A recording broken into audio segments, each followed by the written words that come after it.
Hello, everyone. Welcome to episode 21 of the Luke and Brett Show. And we have a really great show for you today. Sandesh, or excuse me, Luke and I, um, we're talking about this, and we're really going to focus on the modern behavior, the modern consumer, and why or how we need to adjust our prospecting, our lead generation activities for that modern consumer. I think it's one of those things that's also often very confusing, and so people resort back to the whole traditional way. You agree with that, Luke?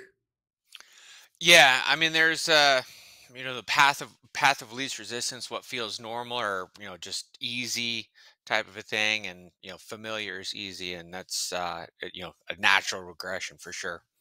Well, I guess we could just start from the beginning. So I was talking live at an ARIA Orange County event. For those of you who don't know what that is, that's the Asian Real Estate Association of America. It's a real estate um, organization, nonprofit organization, etc. But I was talking to them, and so this is really kind of fresh on my mind. But when we start looking at sales professionals, and it doesn't matter if it's real estate, it doesn't matter if it's mortgages, it doesn't matter if it's shoes or cars or I mean, name the sales professional. What I find is the playbook, the sales playbook has not really changed in the past, I don't know, throw in a date, 50, 75 years, 100 years. And that is find people that know you, like you, and trust you and seek to make it so they don't. Go and harass them. Go and knock on doors when you're not invited. Go and call people when you're not invited. And, start putting up those barriers that when you see them live, you're trying not to hit eye contact because you know that they're going to try and pitch you on something.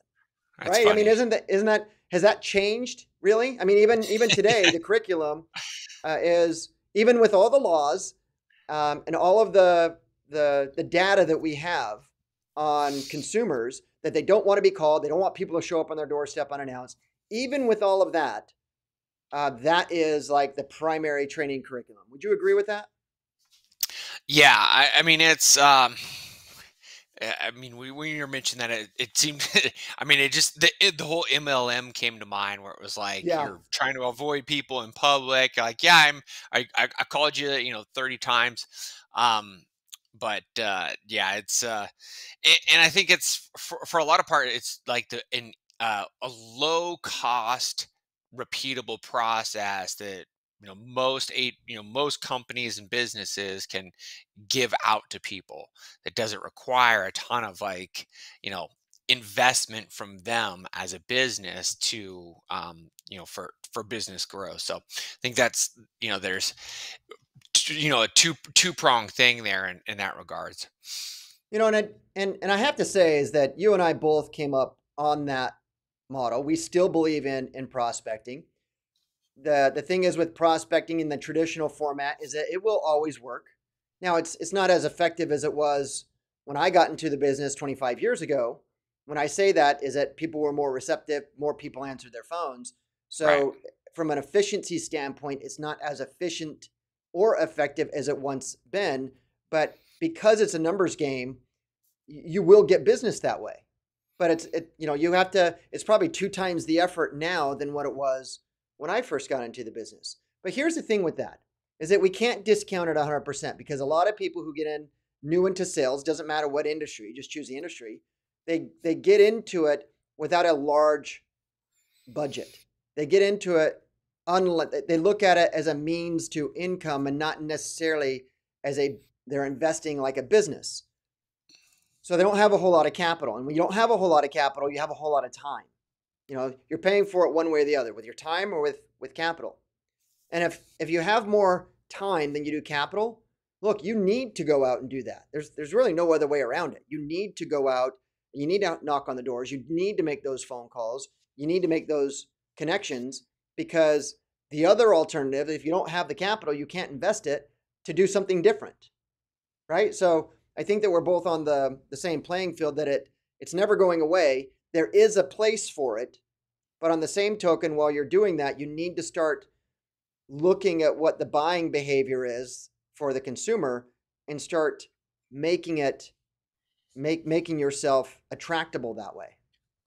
Right. One of the, I mean, you're absolutely right with like, hey, this works. One thing that I've really, and this is something that I've constantly gone or implemented is taking the looking at it from like a process standpoint and saying like, hey, this works, but what do we, previously it was like picking up the phone and making 300 phone calls, right? But today, and to go in theme with the topic here, the modern prospecting, that still works. That outbound sweat equity 100% still works, but like how do we bring that and be more effective and more efficient in today's world? And so it's just taking that same concept, that same principle, and applying it online. And you can um, one of the things that I'll often teach for sales reps, people I work with, and it's like I dub it like the 5K Facebook funnel, where you can reach out and send out 50 friend requests a day, right? And 50 new friend requests, and anybody who accepts your friend request, you send them a direct message, say, hey, great connecting, right?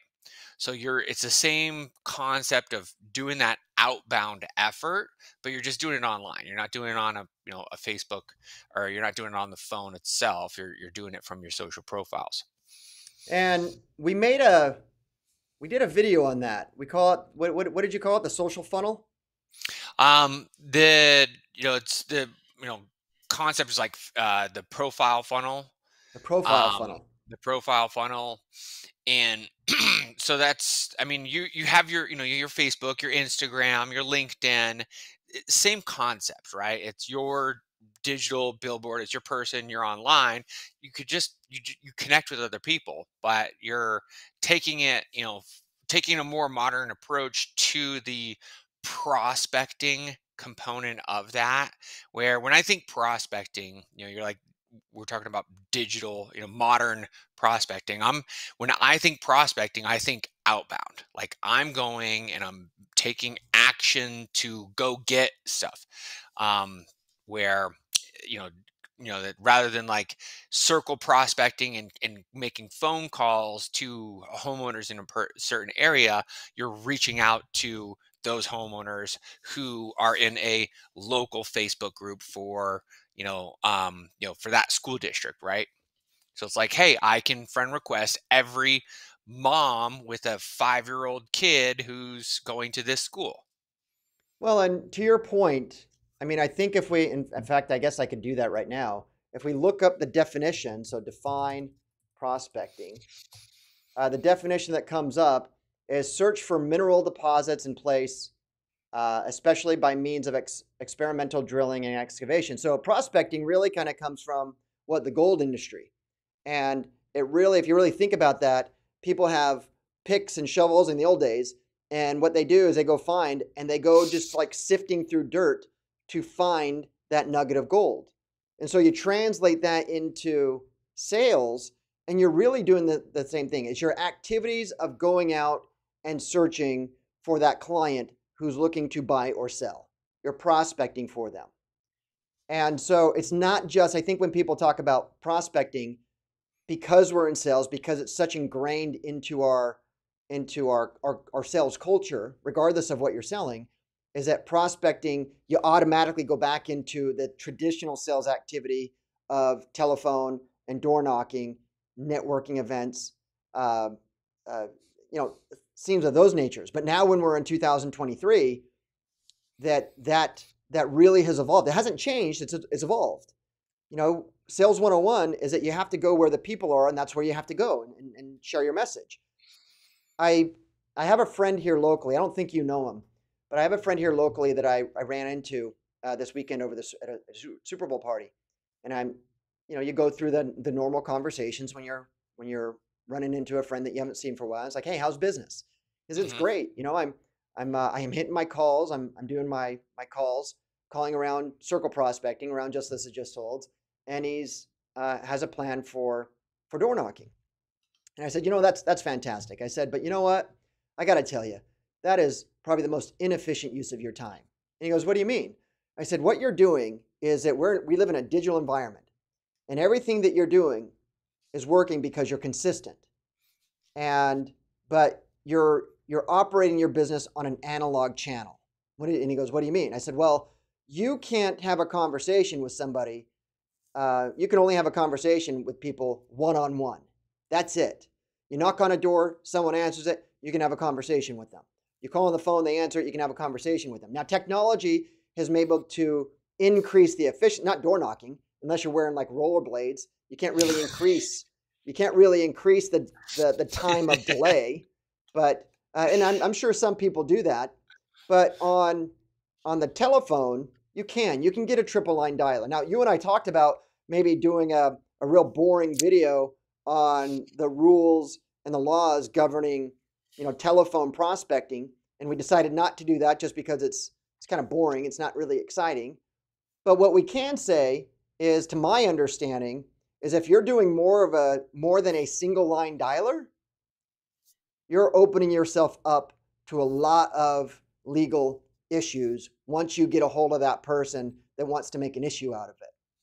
So, but still, it's just an analog channel, right? So maybe I know this guy, or I've heard of this guy that has 2 3-line dialers. He has a headset on this one, has a headset on this one, and it just dials, and so he just keeps on talking to someone, hanging up on someone, finishes conversation, goes right to that one, and he just massive amount, but it's still an analog channel. Whereas with what you shared, I'll have to look and see what episode that was on your profile funnel, and what you do now to help agents change things. You're reaching thousands of people at a time, generating these leads autonomously, and you're taking the sales professional and you're putting them in lead follow-up and nurturing, and you've really automated the whole lead generation process, right? Which is the most inefficient.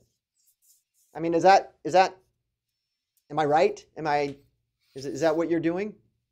I mean, there's a lot of things that we are doing. I mean, there's so I mean, there's paid channels where you can invest your money and have inbound opportunities. But on the other side of that fence is your organic and your outbound efforts. So there's definitely and which I still believe in both channels. There's the that organic component is can be a huge part of a building trust, building that know, like, and trust. But there's only so many hours in the day. There's only so much bandwidth that any one person can do. So there's definitely ways to scale that, but it usually involves tools and or other people to put into that role. So you can have a prospecting team, a team of people that just do connection requests. We work with remote team members, typically from Mexico or overseas, to implement strategies like that, to go do that outbound prospecting on social. So that's definitely a scalable way of doing it. So when I was speaking yesterday, one of the things I said, we were talking about the different digital channels, and usually somebody comes up, yesterday was no exception, that they've tried digital, but it didn't work for them. And I'm always very curious, and I was looking this up while you were talking. And Alphabet, the parent company of Google and YouTube, their market cap, now for those of you who don't know what a market cap is, it's the total value of a publicly traded company. The current market cap as of today, and Hold this on, let me is guess. okay, 1.27 27 trillion. what? Yes, you were really close, my friend. In fact, I could probably share this on the screen. Let me go ahead and share this. Ooh. 1.20 trillion. Now, I also looked up the current market cap of Meta, so the parent company of Facebook and Instagram, 443 billion. Now, why do I bring this up? If digital advertising didn't work, paid advertising, not everyone, look, Alphabet didn't get a 1.2 trillion market cap, and Meta doesn't have a 443 billion market cap by people just using organic. And they didn't get that because it doesn't work. They got that because it does work. And so I think that most people are so focused on an organic strategy, and there's cost savings into that, but they're looking more about the cost of things as opposed to the profitability and the revenue side of things, right? I mean, that's just mind-boggling how the value of these companies, and and when people start thinking about a digital strategy, what I find them thinking is more of a social media strategy. And you might tell me if you agree with me, I wouldn't loop Google and YouTube into social media. I wouldn't loop them into that. I would loop in Facebook and Instagram and et cetera onto that, but not Google. So when you start looking at the market cap, when it's definitely double, but nearly Google or Alphabet is nearly at least 2 or 3 times the value of Meta. I mean, you got to really take that into consideration. It's huge. How'd you know that? You clearly looked. Yeah. Just so to be fair, for the first time in basically forever, I'm looking at Google and looking at the potential of it losing market share for search and their paid media. With the Bing AI thing, is that why? Yeah, so I was, looking into, okay, what's the potential loss here? What's the upside for Bing and what's the upside for Microsoft on that? And I think something like 56% of Google's revenue is search ads, right? Wow. And that's no small chunk of So $1.2 trillion. So when you've heard me say this often, is that people are so focused on right now instead of just doing something right. So I wonder, going with Microsoft, from my opinion, is that they're always very quick. They're always quick to get something, but it's not always the highest of quality, from my opinion. Whereas I don't think that we should discount the fact that right now, Alphabet, Google, right now, they probably have hundreds, if not thousands, of engineers working on something to bring to the market to take back that market share. That's kind of what I'm thinking. I just don't see them not doing that. In fact, I read an article probably a few weeks ago after the first time, actually probably around the time what you introduced me to ChatGPT, which was only like a month ago. Right. And there was an article that I saw in a news magazine that the Google CEO, I forget his name. You remember his name? Can't remember his name. But anyways, he's instructed his engineers to say, look, you got to go all in on this. Right. We got to bring this to market. So I would imagine that in the near future, they're probably going to debut something from a competitive standpoint. Yeah, I mean they've obviously, they've been in that, in that market for a long time. I think they were probably, a little bit more caught off guard with, with OpenAI coming to market, with that, and then the the uptake from Bing, and how it became real. quickly It became urgent real fast for the very first time, they felt threatened. They apparently they totally fumbled the bag. I mean, they tried to do a product demo. I think they called it BART or something like that, and it flopped. Like, it didn't work on their live demo. That was like when Elon Musk was debuting the Cybertruck, and he threw the rock and it broke the window, and he threw it again and it broke it again. I think I have a different take on. I think that was a marketing. I think that was planned. Absolutely. Get the clicks. there's nothing can break this. Whoosh, breaks it. A rock. Okay. He didn't even like He's a throw it smart with dude. full power. He just like Right. lobbed it. Right. How many more eyeballs did he get for that one? Um, Have you been on so Twitter since he's taken over Twitter? yeah, for sure, I man. think it's I much better. probably yeah, I think um I think he's it's doing a been great job.